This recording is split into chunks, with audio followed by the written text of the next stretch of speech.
আমরা রাজনীতিতে সমাজ ব্যবস্থাপনায় ধর্মকে যুক্ত করতে চাই বলে মন্তব্য করেছেন ধর্ম উপদেষ্টা ডক্টর আফম খালিদ হোসেন।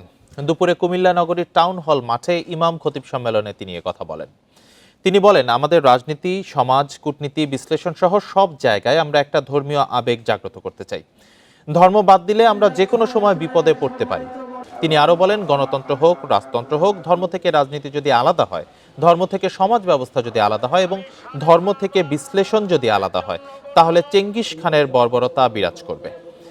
এ সময় ইমাম, মুয়াজ্জিন, খতিব ও খাদেমদেরকে জাতীয় পে স্কেলের আওতায় সম্মানজনক বেতন ভাতা ও উৎসব ভাতা প্রদান করতে দায়িত্বশীলদের প্রতি অনুরোধ জানান তিনি।